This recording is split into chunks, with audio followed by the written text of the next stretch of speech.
Right then, welcome to another RiderCamTV thingy video in the middle of lockdown. Look at that weather out there. Isn't that gorgeous? And the daffodils in the field behind. Amazing.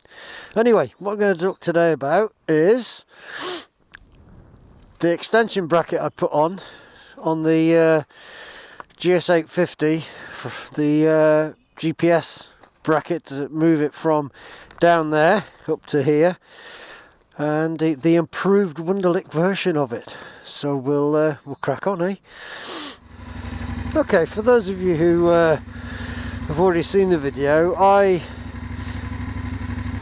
bought the bracket to fit to my bike, moved the GPS original fitting from down here because I don't like it down there, to put it up here, which is more in your eye line, and I fitted the initial Wunderlich bracket up there. I think it was about 79-80 quid, something like that. Got it from Nippy Norman's, and it vibrates horrendously, so it was awful. It really was not a very good design. Just going to move this microphone a bit, hopefully you can hear me better. Not a very good design, and it vibrated very, very badly. So I looked around at all sorts of different options. I contacted a few people. Unfortunately, they didn't get back to me, so I sort of stuck with it for a while and left it as it is. But now Wunderlich have produced the improved F850 GSA bracket, which is what I now have fitted to the bike. And basically it's a little triangle that fits on close to the back of the TFT screen with a little rubber bung underneath it. So it's pretty basic really, but it's a substantial piece of metal, so I'm surprised that it didn't work in the first place and they had to do this. But what it did prove is that Wunderlich, which is effectively BMW, I think, you know, as soon as you buy a BMW bike, Wunderlich of it almost immediately provided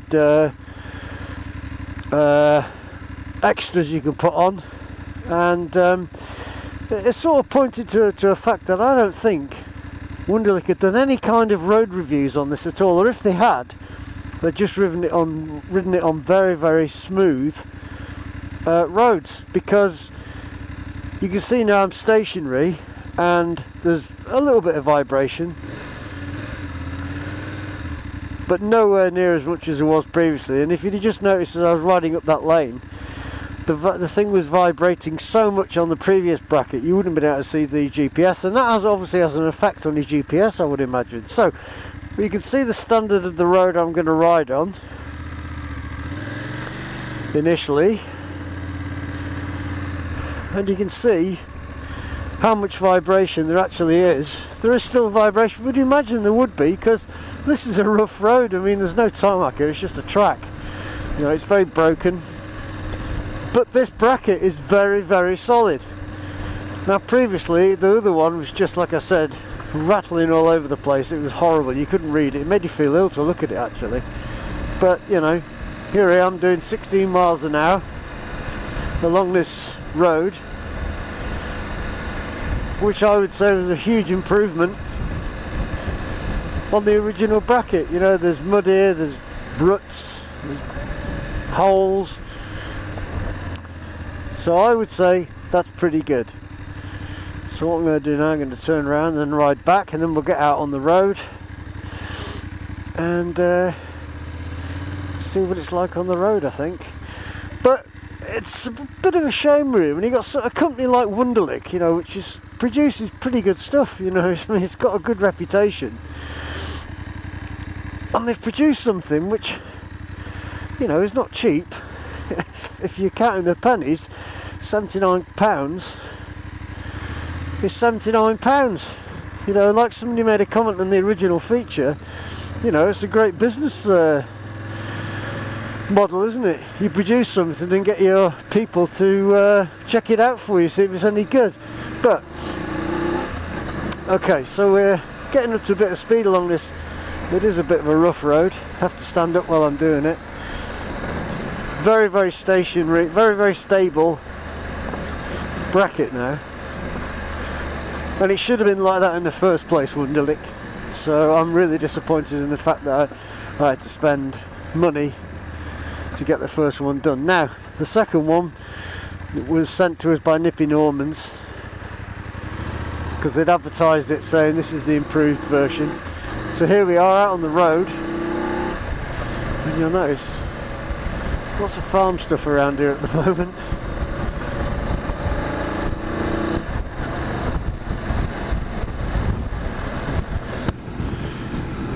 So that is really stable now.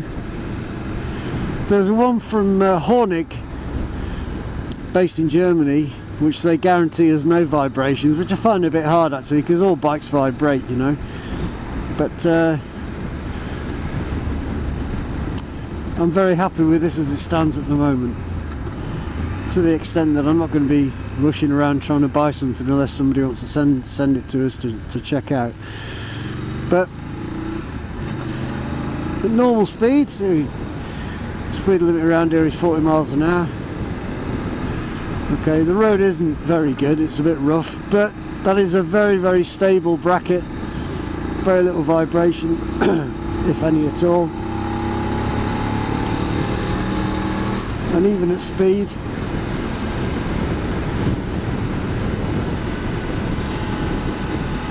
it's excuse me, it's very stable, and like I say, that's how it should be.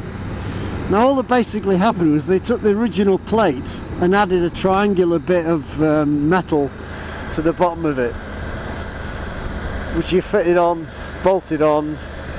You know, for the extra money, it probably cost them pennies to do it, but for the hassle it causes, you know, you have to take the whole screen off and refit it, all that kind of stuff. And then when you fitted it all, the final thing you have to do is apply this little bit of a rubber bung which sits on top of, there's like a piece of the bike frame that's underneath behind the TFT screen, and that's where it sits, which effectively stops the wobble. Now obviously, I mean, this is really rough here where we are at the moment. You get the odd rattle. Got the odd rattle on my GSA 1200 on their bracket, and that's a substantial bracket that's fitted, you know, as standard, so you will get a rattle, but you know, you have to sort of accept stuff like that, I think.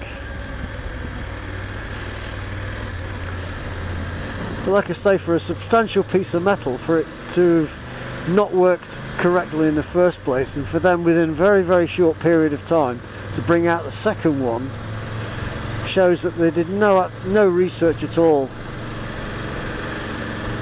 on how it would work and whether it would work.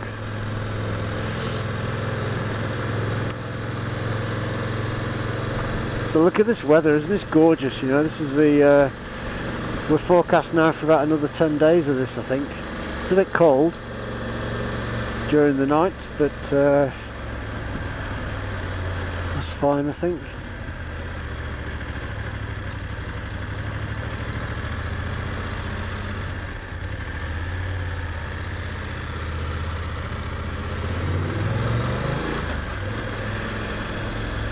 So 20 miles an hour, very, very little vibration, in fact none at all while driving through. Even going over the odd bump doesn't cause it to rattle. So I think this is a huge improvement. But like we say, should have been like that in the very first place. So that's the video finished. Did a bit of a ride around the village on my way to work. Now I'm home now. So if you like this video, give us a big thumbs up, subscribe to us, and we'll see you in the next video. Cheers now.